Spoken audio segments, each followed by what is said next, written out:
Salut les amis, bienvenue dans mon atelier. La bise à tous les abonnés, à ceux qui nous rejoignent, soyez les bienvenus. On est ici dans l'atelier Petit Copeau. Alors oui, les vidéos s'enchaînent, mais ne se ressemblent pas. Rapport au confinement, je suis enfermé dans mon atelier, donc j'ai que ça à faire de fabriquer des trucs, et ça tombe bien parce que des trucs à fabriquer, j'en ai plein. Dans cette vidéo, je vous propose la fabrication d'une sorte de petit bureau ou une table, enfin on va dire qu'on va utiliser un plateau de bois exotique brut sans recouper les bords, sans le déligner, enfin je sais pas comment ça s'appelle, mais il y en a qui mettront leur avis dans la description, et puis on va le défoncer, le rectifier, le dégauchir même si on veut, avec le chariot que je vous mets ici. Voilà, c'est indispensable pour des largeurs comme ça. Moi j'ai pas de grosses machines à bois, j'ai que des petites machines amateurs. Donc le principe, c'est un beau plateau bien rectifié, bien poncé, propre, nickel. Après je vais fabriquer deux caissons, un de chaque côté, pour le poser dessus, tout simplement, faire une sorte de bureau. Et puis plus tard, par la suite, je vais venir faire des façades et des portes. J'attends que ma grosse machine laser soit prête pour pouvoir les dessiner et les personnaliser à loisir. Donc là c'est parti, je vais chercher un gros plateau de bois là-bas, ça doit être soit de l'Iroko ou du Nyangon, je vais vous préciser ça, et puis je déballe mon matos, mon chariot à défoncer avec ma défonceuse, ma grosse fraise, dans la bonne humeur si possible, avec un bon petit son de Hayek. Allez go, c'est parti.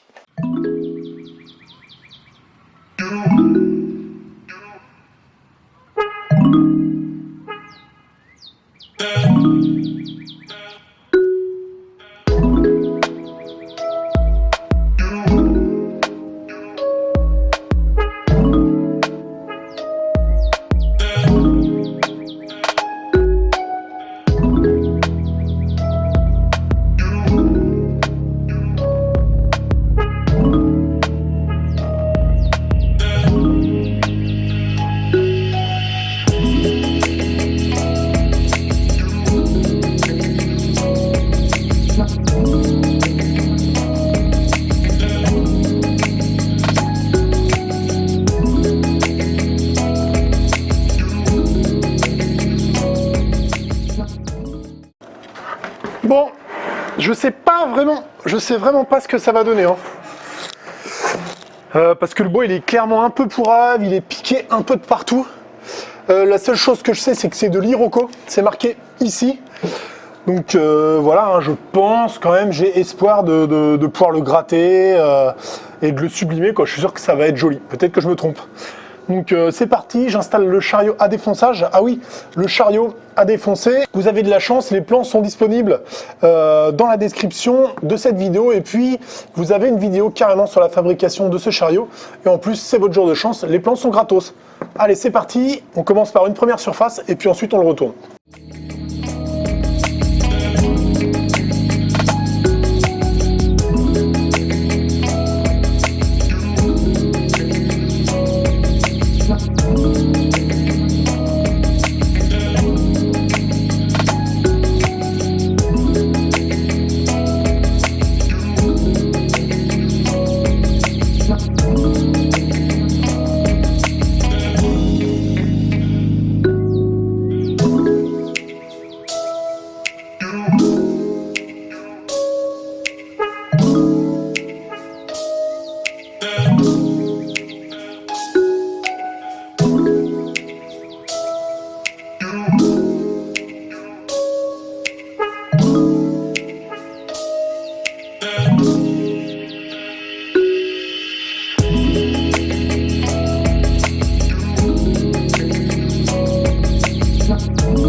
Bon les amis, alors ça y est, hein, je suis rassuré sur la beauté du bois. Je pense que ça va être une tuerie. Ce bois il est magnifique. Bien sûr il y a un peu d'aubier, il y a un peu de saloperie à enlever. Ça s'est très bien passé, c'est la première fois que j'utilise cette défonceuse AEG. Franchement, elle a l'air d'avoir une force de ouf. C'est un super routeur, je suis super content. Donc c'est bien cool. Donc là, quelquefois le calage que j'ai fait avant, j'ai deux surfaces qui sont parallèles, c'est-à-dire celle-là et celle de mon chariot. Donc là, je vais recouper, je pense, à la scie circulaire les deux bouts. Je ne sais pas quelle longueur encore je vais utiliser, mais comme ça, ce sera un tout petit peu moins long. Et puis, je vais la retourner sur son côté qui est d'aplomb maintenant.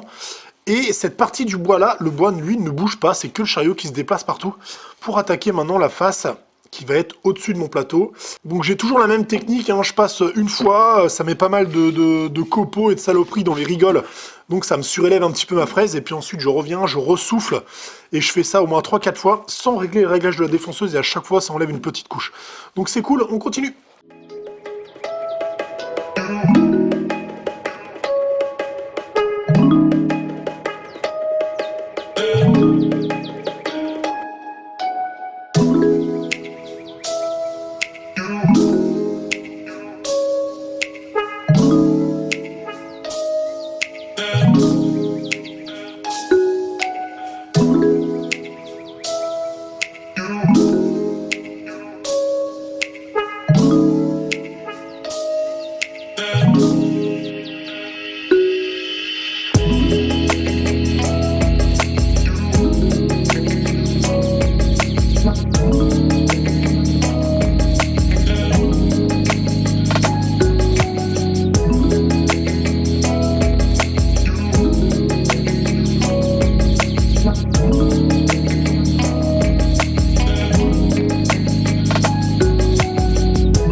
Bon, mes doutes sur la beauté de ce bout de bois sont complètement estompés. Voilà, je le kiffe déjà ce morceau de bois, lui et moi, je crois qu'on s'aime. C'est magnifique. Voilà, donc j'ai ramené, il me reste à peu près, j'ai mesuré 28 mm avant le ponçage. C'est pas mal, ça va faire un petit plateau quand même sympa, un peu plus joli qu'un plan de travail, du bricot, machin du coin. Donc je vais le poncer, ça je pense pas que ça me pose de problème particulier, parce que là la rectification elle est vraiment pas mal nickel. Et par contre ce qui va m'emmener un petit peu plus de travail, c'est tout cet aubière, je sais pas trop comment je vais le rectifier et le ramener, j'ai pas l'espèce de truc là qui permet d'enlever l'écorce. Vous l'avez le nom, vous allez le mettre dans les commentaires de ce petit objet. Donc je pense que je vais utiliser le disque à lamelles et puis la mêleuse. C'est quelque chose que j'ai l'habitude d'utiliser et qui va bien aussi pour ce genre de bricole. Donc je vais commencer par ça d'ailleurs, rectifier les bords, enlever tout ce qui est susceptible de s'enlever, même si je veux garder quand même un petit peu d'aubier, parce que je trouve ça joli. Voilà, je vais le gratouiller, je vais enlever un maximum de saloperies qui peuvent s'enlever. Et puis voilà, on va essayer de le sublimer ce bout de bois. Vous voyez un petit peu le travail de la défonceuse.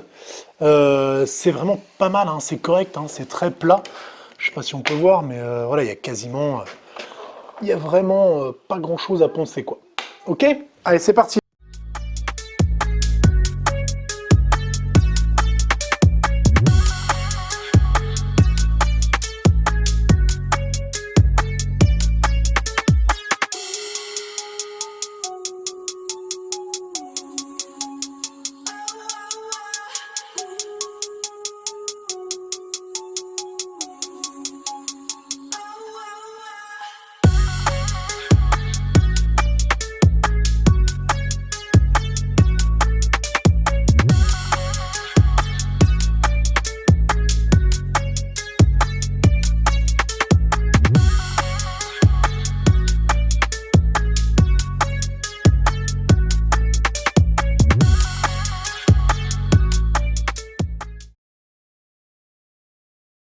Bon, mais du coup, en fait, je vais laisser cette partie-là avec pas mal d'aubiers et une forme un petit peu brute.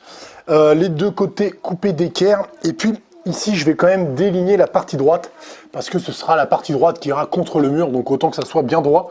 Je vais essayer de garder quand même 2-3 cm d'aubier parce que ça donne un contraste qui est terrible, quoi. J'adore les contrastes dans le bois. Voilà, donc objectif, tirer droit ici. Et puis ensuite, je peux poncer.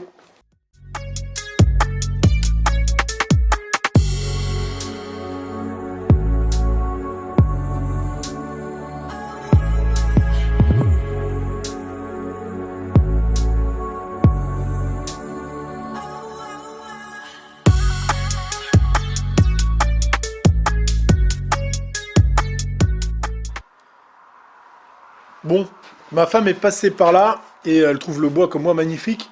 Mais elle dit que l'aubier là c'est quand même pas ouf et tout. Et puis en plus il y a quand même 2-3 petits trous de bestiole. Donc ça me fait mal, mais je pense que je vais lui enlever encore 2 cm quoi, 2 cm. Donc ici il restera un petit peu d'aubier et là-bas on va être ici directement sur le bois. Voilà, donc voilà ce que ça donne, là, juste poncer grossièrement au gros grain hein, à la ponceuse à bande. J'ai même pas commencé à affiner que déjà c'est très joli. Alors je recoupe une petite bande et puis je continue le ponçage.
J'ai mis un coup de soufflette, j'attends que la poussière se déplace et se dissipe.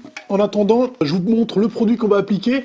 Donc c'est un vernis que j'ai pas encore testé. Bois invisible, bois brut, de chez Blanchon, une marque professionnelle, donc ça devrait être sympa. J'ai hâte de voir le résultat, j'espère que ça va bien respecter le bois. Je profite de cette occasion pour vous parler de ce casque. Un casque que je viens d'acheter. Je voulais un deuxième casque pour le laisser sur ma tondeuse, pour éviter les allers-retours, blablabla.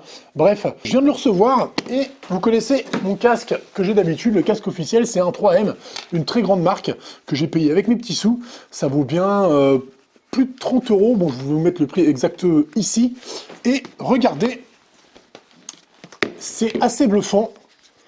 C'est carrément une contrefaçon, un clone, quoi. C'est vraiment exactement la même camelote, la même épaisseur.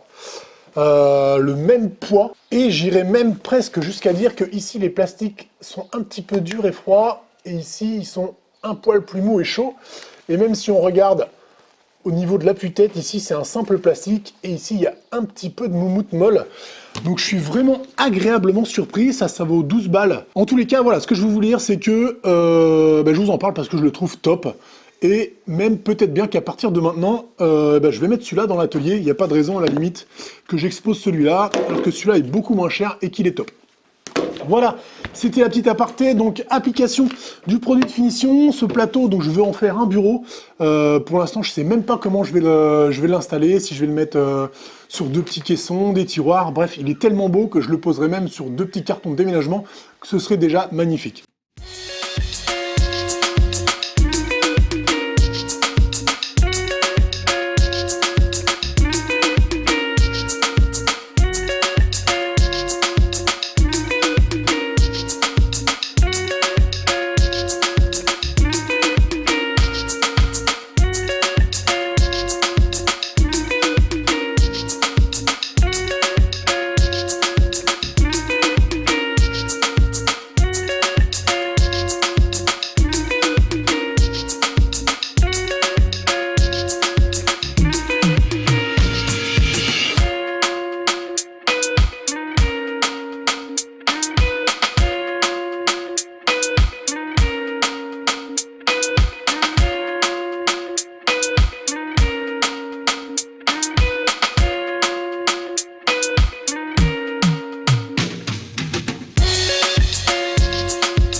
Voilà, cette vidéo va se terminer comme ça, sur la belle finition au vernis de ce superbe plateau d'Iroko. Tout simplement parce que cette vidéo, elle fait déjà 20 minutes, et puis que en fait, je me suis lancé à faire des caissons en chêne massif. Donc, la suite dans le prochain épisode. Allez, à plus!